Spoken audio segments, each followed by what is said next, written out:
Hey everyone, it's Charlie. It is June 8th, Monday, and I'm making this video because I have a lot of people have sent me personal messages saying that they take these videos, some of my videos, and send them to friends or family because they like what I said in the video, and they thought it might help wake up friends or family, and I think that's outstanding. But I've also had a lot of people ask me or make comments that they keep trying to help their friends and family. They keep trying to talk to them about, they feel like they're in combat because MSNBC, CNBC, Fox Business, you name it, the newspaper is coming out with headline after headline of propaganda, green shoots.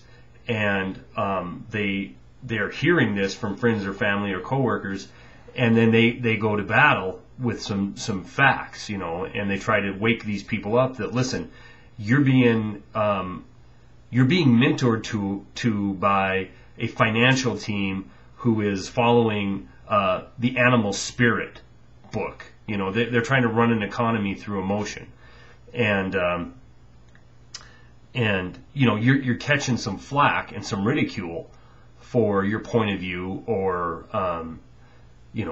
outright being called a pessimism porn lover, whatever. Here's the thing. You're helping these people regardless if they want to acknowledge it or not. Now, if it's friends or family, they might just say, yeah, probably, maybe, yeah, you're probably right. And they're blowing you off. But so what? They're hearing what you're talking to them, you're giving them the truth. They're going to remember it at some point. And the biggest thing is, you can't put enough of your dollars into gold and silver. You can't put enough food inside your house. You can't take care of the whole world, all right? Or even all the people that you care about. At least most of you can't. I mean, if you're wealthy and you want to put in enough food for every member of your family, then you're blessed and do it. But most of us can't. So the biggest thing that I think you're doing by trying to reach out to people and talk to them is you're mentally preparing them, regardless if they want to acknowledge it or not. They're going to remember hearing that voice that said, don't believe everything you read, this is propaganda, we're being misled, and then they're going to come back to you and either thank you or ask you questions from there. You're like, what have you done, what are you doing to prepare?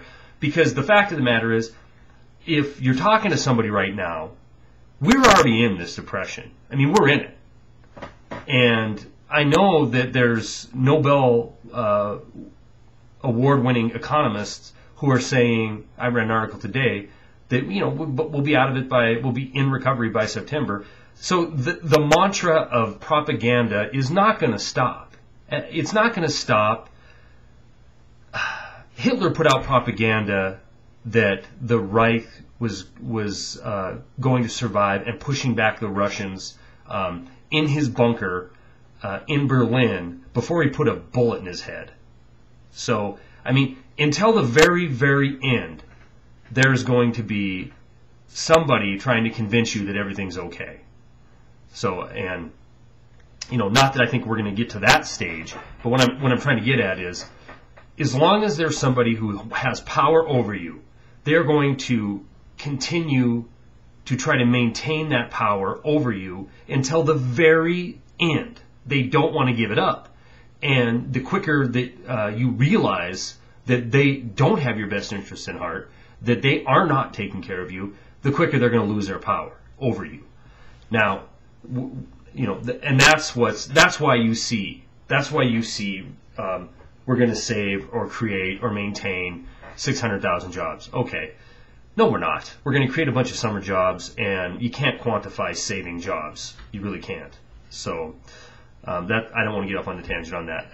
This is mainly, I want to say, if you are out there trying to wake people up, your friends, your family, your coworkers, don't give up.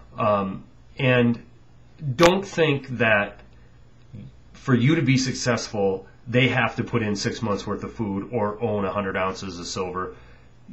You're successful just by letting somebody know that not everybody is in lockstep with what's coming across the TV. So when they do have a doubt, and they will, it's going to happen, everybody is eventually going to wake up. Even the most ardent, dyed-in-the-wool, government-loving parasite is eventually going to wake up and realize that they're not, the government isn't in it for them. They're in it for power. So keep up what you're doing. Don't get discouraged. If somebody calls you a right-wing wacko or a conspiracy wacko, who cares? Let it go. You know what? It really doesn't matter what they say, because you know you're right. You know you're doing it for the right reasons. And really, you can't. The reason that you're not one of the sheep in the line is because you're thinking for yourself. Don't stop doing that. All right? Thanks. That's all I got.